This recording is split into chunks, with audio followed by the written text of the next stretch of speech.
Hello everyone, welcome back to my channel. इस video में हम करेंगे क्लास 12 फिजिक्स का चैप्टर सेमीकंडक्टर का एक rapid revision. So without wasting time let's get started. सबसे पहले हम देखते हैं इलेक्ट्रॉनिक्स क्या होता है। ये डील करता है with study and application of those devices जो कि करंट कंट्रोल करते हैं करंट के फ्लो को, यानी कि चार्ज कैरियर्स के फ्लो को ये कंट्रोल करते हैं। यहाँ पे इस चैप्टर में चार्ज कैरियर्स हमारे पास इलेक्ट्रॉन्स हैं और होल्स हैं। होल्स बेसिकली वो जगह है जहाँ पे इलेक्ट्रॉन होने चाहिए थे बट वहाँ पे प्रेजेंट नहीं है, यानी इलेक्ट्रॉन की एब्सेंस को दिखाते हैं। होल्स रिप्रेजेंट करते हैं और जहाँ पे इलेक्ट्रॉन की एब्सेंस होती है यानी कि वो पॉजिटिवली चार्ज्ड जगह हो जाती है, यानी हमारे होल्स जो होते हैं वो पॉजिटिवली चार्ज्ड होते हैं। सेमीकंडक्टर्स जो हैं वो बैकबोन बनाते हैं आजकल के मॉडर्न इलेक्ट्रॉनिक डिवाइसेस के। और जो इलेक्ट्रिकल बिहेवियर है किसी भी चीज़ का, वो डिपेंड करता है उसके एनर्जी बैंड्स पे और उसकी कंडक्टिविटी पे। पहले हम एनर्जी बैंड्स के बेसिस पे हमने सॉलिड्स को क्लासिफाई करा, कंडक्टर्स, सेमीकंडक्टर्स और इंसुलेटर्स में। बेसिकली दो तरीके के एनर्जी बैंड्स हैं, वैलेंस बैंड और कंडक्शन बैंड। वैलेंस बैंड वो बैंड है जहाँ पे हमारे पास इलेक्ट्रॉन्स फ्रीली पड़े होते हैं, जो हमारे वैलेंस इलेक्ट्रॉन्स होते हैं। और कंडक्शन बैंड वो बैंड होता है जो कि वैलेंस बैंड से थोड़ा सा डिफरेंस पे होता है, एनर्जी गैप पे प्रेजेंट होता है। अगर इलेक्ट्रॉन मेरे उस एनर्जी को ओवर क्रॉस करके कंडक्शन बैंड में चले जाते हैं तो वहाँ पे वो इलेक्ट्रिसिटी को कंडक्ट कर रहे हैं, यानी करंट वहाँ पर इजीली फ्लो कर सकता है। अब जितना इजीली वो वहाँ पर जा पाएंगे उतना ज़्यादा करंट फ्लो होगा, उतने ज़्यादा वो गुड कंडक्टर होंगे इलेक्ट्रिसिटी के। अब जितना कम इसमें गैप होएगा उतनी इजीली वो जा पाएंगे। तो वैलेंस बैंड और कंडक्शन बैंड का गैप जितना कम होगा उतने वो अच्छे से कंडक्ट कर पाएंगे इलेक्ट्रिसिटी को। अगर उनके बैंड ओवरलैप ही कर जाएं, लाइक इतने ज़्यादा पास ही हों, ओवरलैप कर जाएं, तो वो बेसिकली कंडक्टर्स के अंदर होता है, वहाँ पे फ्री इलेक्ट्रॉन्स इजीली अवेलेबल होते हैं। अगर उनके बीच में गैप तो हो बट बहुत ही छोटा गैप हो जो कि इजीली क्रॉस हो जाए, फॉर एग्जांपल 1 इलेक्ट्रॉन वोल्ट जितना, तो हम बोलेंगे कि ये सेमीकंडक्टर्स है। अगर उसमें लार्ज एनर्जी गैप हो, यानी बहुत एनर्जी को क्रॉस करना पड़े, तो बहुत कम इलेक्ट्रॉन्स ऐसा कर पाएंगे, बहुत ही कम इलेक्ट्रिसिटी को ये कंडक्ट करेगा, इसीलिए ये इंसुलेटर्स हो जाते हैं। फिर हम कंडक्टिविटी की बेसिस पे कि कौन कितना कंडक्ट कर सकता है, अब जो ज़्यादा अच्छे से कंडक्ट कर पाएगा उसे कंडक्टर्स बोला, जो मॉडरेटली वो सेमी कंडक्टर्स जिनका बहुत ही कम कंडक्टिविटी होगी वो इंसुलेटर्स। और रेजिस्टिविटी कंडक्टिविटी की उल्टी होती है, यानी कंडक्टर्स की अगर कंडक्टिविटी हाई है तो रेजिस्टिविटी बहुत लो है, इसकी मॉडरेट होगी एंड इसकी हाई होगी। इसके बाद आता है हमारे पास टेम्परेचर इफेक्ट। वो क्या होता है, हमें पता है जो कंडक्टर्स हैं उनकी कंडक्टिविटी कम हो जाती है विद टेम्परेचर। हमें पता है जब मैं टेम्परेचर को इंक्रीज करती हूँ तो मेरी रेजिस्टेंस इंक्रीज होती है, यानी रेजिस्टिविटी इंक्रीज होती है, दैट्स वाई मेरी कंडक्टिविटी डिक्रीज होती है। बट वो कब था, जब हम कंडक्टर्स की बात करें, जब हम पुराने चैप्टर्स में कंडक्टर्स के बारे में पढ़ते हैं। तो कंडक्टर्स के अंदर कंडक्टिविटी कम होती है विद इंक्रीज इन टेम्परेचर क्योंकि रेजिस्टिविटी बढ़ती है। But on the other hand अगर मैं सेमीकंडक्टर्स की बात करूँ तो उनकी कंडक्टिविटी बढ़ती है with increase in temperature, because जब मैं टेम्परेचर इंक्रीज करती हूँ तो सेमीकंडक्टर्स में उनकी रेजिस्टिविटी भी इंक्रीज नहीं करती है, रेजिस्टिविटी उनकी डिक्रीज करती है, दैट इज़ वाई उनकी कंडक्टिविटी इंक्रीज करती है। देन आता है आपके पास इंट्रिंसिक और एक्सट्रिंसिक सेमीकंडक्टर्स का। इंट्रिंसिक वो होते हैं जो कि प्योर सेमीकंडक्टर्स होते हैं जिनमें कोई इम्प्योरिटी नहीं मिलाई होती। फॉर एग्जांपल सिर्फ सिलिकॉन है या सिर्फ जर्मेनियम है जिनमें कोई इम्प्योरिटी नहीं है, कोई मैंने ट्राईवेलेंट या पेंटावेलेंट इम्प्योरिटी नहीं डाली है, सिर्फ सिलिकॉन और जर्मेनियम है, तो मैं बोलूँगी कि ये इंट्रिंसिक सेमीकंडक्टर्स हैं। इसकी बात करें तो ये 0 केल्विन पे तो इंसुलेटर्स की तरह बिहेव करते हैं, बट जैसे जैसे टेम्परेचर इंक्रीज होता है तो कंडक्टिविटी इसकी बढ़नी चाहिए, यानी कि रूम टेम्परेचर जैसे जैसे आता है तो कुछ कोवलेंट बॉन्ड्स जो हैं बीच में टूट जाते हैं और इलेक्ट्रॉन होल पेयर जनरेट हो जाते हैं। जहाँ पे कोवलेंट बॉन्ड टूटा, जहाँ से इलेक्ट्रॉन गया वहाँ पे होल जनरेट हो गया, जहाँ पे गया वहाँ पे इलेक्ट्रॉन आ गया। तो इस तरीके से इलेक्ट्रॉन होल पेयर जनरेट हो जाता है और इलेक्ट्रॉन और होल्स इस तरीके से मान लो बहुत सारे हो जाते हैं। अब क्या होता है कि इलेक्ट्रॉन ना होल की तरफ अट्रैक्ट होते हैं और इलेक्ट्रॉन होल पे चले जाते हैं, इलेक्ट्रॉन उसको फिल करने, यहाँ पे एक और होल जनरेट हो जाता है, उसको वो फिल करने आते हैं, यहाँ पे एक और होल जनरेट हो जाता है। इस तरीके से इलेक्ट्रॉन्स मूव कर पाते हैं, इसी तरीके से आपकी करंट जो है वो आ जाता है, इलेक्ट्रॉन्स के मूवमेंट से ही तो करंट आया। तो ये आपका इंट्रिंसिक सेमीकंडक्टर्स का केस हो जाता है। जितने ज़्यादा नंबर ऑफ इलेक्ट्रॉन्स होंगे उतने नंबर ऑफ होल्स होंगे, क्योंकि एक इलेक्ट्रॉन जा गया, कोवेलेंट बॉन्ड टूटा तो एक होल जनरेट हुआ, तो एक इलेक्ट्रॉन भी साथ में जनरेट होगा, यानी दोनों इक्वल होंगे। यहाँ पे चार्ज कैरियर्स आपके इलेक्ट्रॉन्स भी हैं और होल्स दोनों हैं। यहाँ पे चार्ज कैरियर्स, हमें ऐसा लग रहा है कि इलेक्ट्रॉन जा रहा है होल की तरफ, तो हम ऐसा भी मान सकते हैं एक तरीके से होल आ रहा है इलेक्ट्रॉन की तरफ, ठीक है। तो अगर हम रिलेटिवली मोशन देखें, मान लो एक बोतल है, उसके अंदर पानी मैंने आधा भर रखा है, मैं बोतल को घुमा रही हूँ तो ऐसा लगता है जैसे पानी हमारा, असल में तो पानी ही मूव कर रहा है, बट ऐसा लगता भी तो ऐसे खाली जगह भी मूव कर रही है। आप करके देखना। तो यहाँ पे हम चार्ज कैरियर्स दोनों को ही मानते हैं, इलेक्ट्रॉन्स को भी और होल्स को भी। इसका इंपॉर्टेंट फॉर्मूला क्या है, कंडक्टिविटी का, यानी कंडक्टिविटी कितनी होगी, जितना नंबर ऑफ आपके n, e is the charge. अब कितनी आपकी मोबिलिटी है, कितने आपके बन रहे हैं, एन आपका टोटल नंबर ऑफ जो बन रहे हैं, नंबर डेंसिटी क्या है आपकी चार्ज कैरियर्स की, और म्यू ही आपका बेसिकली, और म्यू एच आपका मोबिलिटी, यानी आपके इलेक्ट्रॉन्स और आपके होल जो है वो कितने ज़्यादा मूव कर पा रहे हैं, वही आपका म्यू से यहाँ पे दिखा रहा है। ई आपका चार्ज ऑफ इलेक्ट्रॉन हो जाता है, ठीक है। I hope it's clear. इसके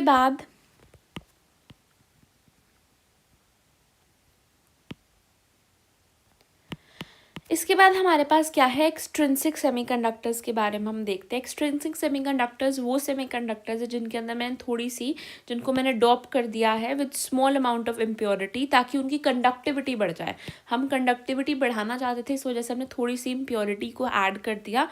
अब यहाँ पे दो तरीके के बन जाते हैं एक्सट्रिंसिक, एन टाइप और पी टाइप। एन टाइप के अंदर मेरे इलेक्ट्रॉन्स जो हैं वो ज़्यादा मेजर कैरियर्स हैं ऑफ चार्ज, और पी टाइप में मेरे होल्स जो है वो मेजर कैरियर हो जाते हैं। अब यहाँ पर बेसिकली क्या होता है ना, मैं आपको दिखाती हूँ।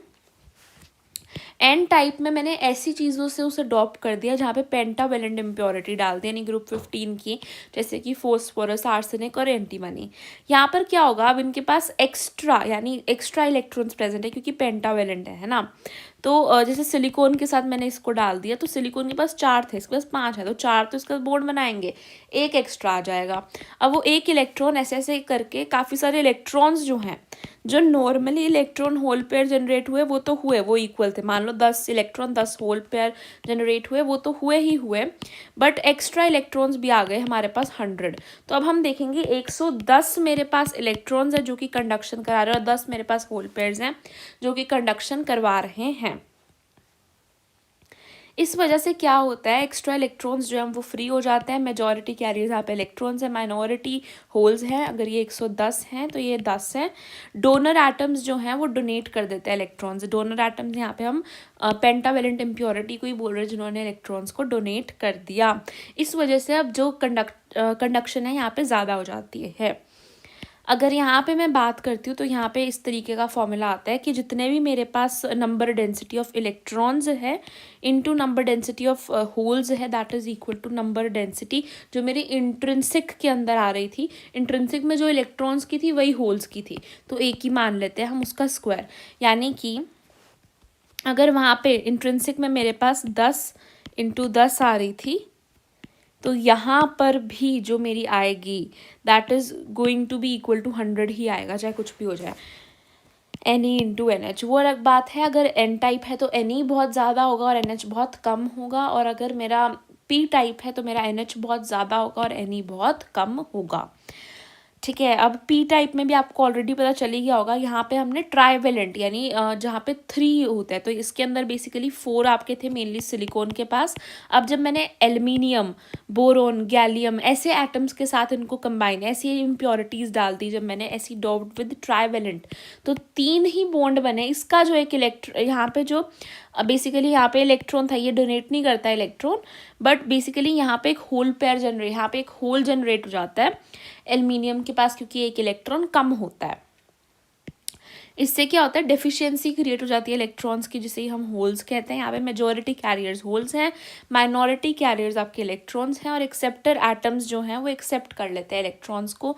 यानी कि जो एल्युमिनियम है, एल्युमिनियम जैसी इम्प्योरिटी है यहाँ पे जो थी, वो एक्सेप्ट कर लेगी, बाहर से कोई भी इलेक्ट्रॉन आएगा, इस तरीके से इलेक्ट्रॉन का फ्लो चलता जाएगा। और वो जहाँ से जाएगा इलेक्ट्रॉन, यहाँ पे पता है क्या होगा, देखो मान लो ये सिलिकॉन था, इसने बॉन्ड बना रखा है, यहाँ पे एल्युमिनियम के पास एक होल पड़ा हुआ है, ठीक है। तो अब क्या होगा ना, दूसरा कहीं से इलेक्ट्रॉन दिखेगा और तेरी होल जनरेट है, यानी पॉजिटिव चार्ज है, यहाँ पे अट्रैक्ट होगा, यहाँ पे होल जनरेट हो जाएगा। फिर कोई और इलेक्ट्रॉन दिखेगा, यहाँ पे होल है। इस तरीके से इलेक्ट्रॉन्स मूव करेंगे जिससे कि आपका करंट आ जाएगा। इंपॉर्टेंट बात यह है कि अगर मैं देखूँ करंट एन टाइप में ज़्यादा होगा या पी टाइप में, तो देखने को मिलता है कि अगर एन टाइप और पी टाइप में कंपेयर करूँ तो मैं एन टाइप में मुझे ज़्यादा करंट देखने को मिलेगा, जहाँ पे इलेक्ट्रॉन ज़्यादा थे, जहाँ पे मैंने पेंटावेलेंट इम्प्योरिटी डाली वहाँ पे ज़्यादा करंट होगा एज कम्पेयर टू होल्स। क्योंकि देखने की बात तो यही ना, असल में करंट कंडक्ट तो इलेक्ट्रॉन ही करा रहे हैं, होल्स भी करवा रहे हैं, बट इलेक्ट्रॉन तो वहाँ पे माइनॉरिटी में हो गए ना। सो पीएन जंक्शन आता है नेक्स्ट हमारे पास। पीएन जंक्शन में क्या है, देखो पीएन जंक्शन में क्या है, पीएन जंक्शन बेसिकली बनता है जो आपके एक्सट्रिंसिक सेमीकंडक्टर्स पी टाइप और एन टाइप थे उनको जोड़ के ही आपका पीएन जंक्शन बनता है। पीएन जंक्शन जब बनता है ना तो क्या होता है, मान लो ये है, ये मेरा इस साइड मेरा पी है, इस साइड मेरा एन है। पी साइड पे होल्स ज़्यादा है, एन पे इलेक्ट्रॉन ज़्यादा है, तो फटाफट इलेक्ट्रॉन्स जो हैं वो इधर जाएंगे और होल्स जो हैं वो इधर जाएंगे। और एक तरीके से पता है क्या हो जाएगा, एक टाइम आएगा जब यहाँ पर पता है क्या हो जाएगा, आपको दिखाती हूँ। पीएन जंक्शन पे positive pay negative charge accumulate हो जाएगा, क्योंकि इलेक्ट्रॉन्स जा रहे थे, इलेक्ट्रॉन्स आ रहे थे यहाँ पे, होल्स यहाँ से जा रहे थे, यहाँ पे होल्स आ रहे थे यहाँ पर, और यहाँ पे इलेक्ट्रॉन्स यहाँ के जा रहे थे एन टाइप से, तो यहाँ पे पॉजिटिव आ जाएगा। एक तरीके से ना यहाँ पे आपकी इलेक्ट्रिक फील्ड बन जाएगी पॉजिटिव टू नेगेटिव। इसी को ही हम बैरियर पोटेंशियल कहते हैं। ये इसका खुद का पोटेंशियल बन गया, और ये जो इलेक्ट्रिक फील्ड है ना ये रोकेगी अब और कैरियर्स को इधर से उधर मूव करने में, जिसकी वजह से एक डिप्लीशन रीजन बन जाएगी, जहाँ पे ये डिप्लीशन रीजन है जो मैं आपको दिखा रही हूँ यहाँ पे शेड करके। ये डिप्लीशन रीजन जो है अलाउ नहीं करेगी कि अब और भी कोई चार्ज कैरियर्स आए, यहाँ पे कोई चार्ज कैरियर प्रेजेंट नहीं होंगे। और जितना ज़्यादा मेरी ये इलेक्ट्रिक फील्ड बढ़ती जाएगी उतने ज़्यादा मेरा ये डिप्लीशन रीजन भी बढ़ता जाएगा, यानी बिल्कुल भी अलाउ नहीं करेगा इधर से उधर जाने में।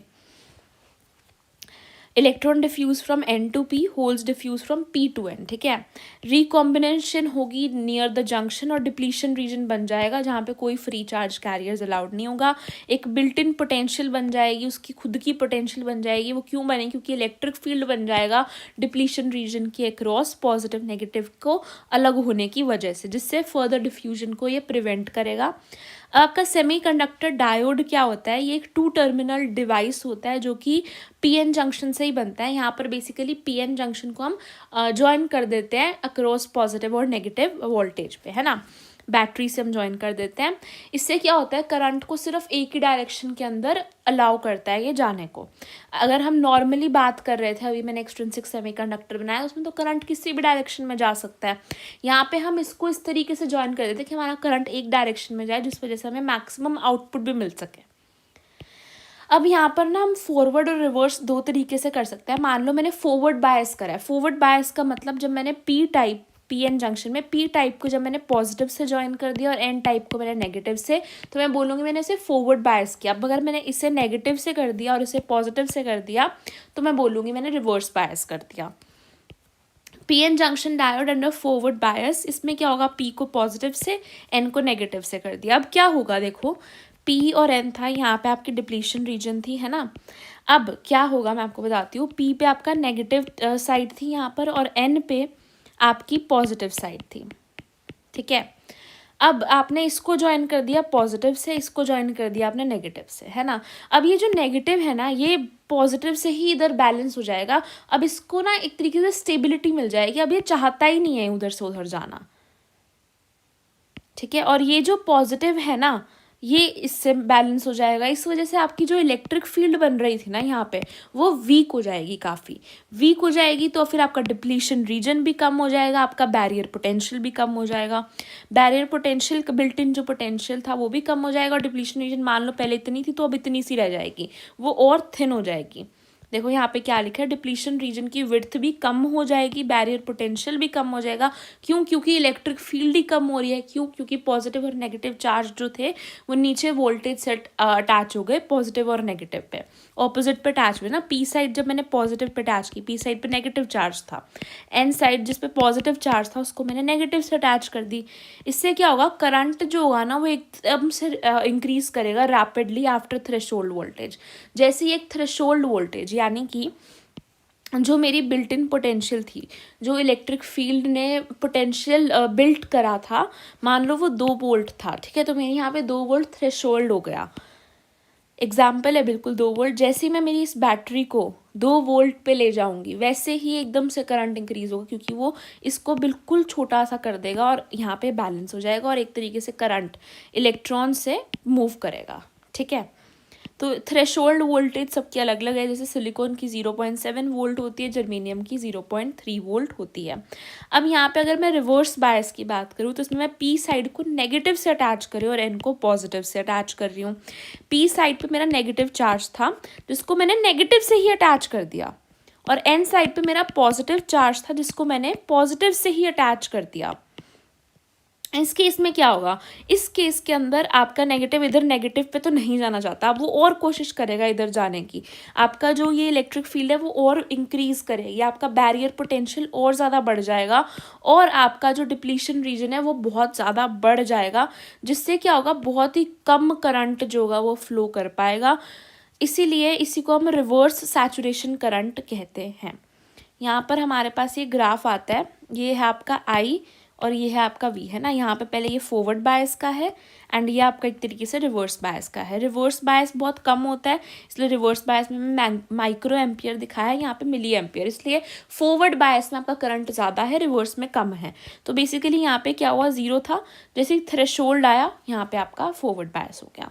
यहाँ पे क्या हुआ, यहाँ पे बिल्कुल कम ही करंट होगा, क्योंकि देखो बिल्कुल थोड़ा सा तो आ रहा है, बहुत थोड़ा सा करंट होता है, ये ऑलमोस्ट 0 होता अगर मैं मिली एम्पियर पे दिखाती, तो माइक्रो एम्पियर पे दिखा रही हूँ, इसलिए थोड़ा सा करंट जो है वो फ्लो करेगा।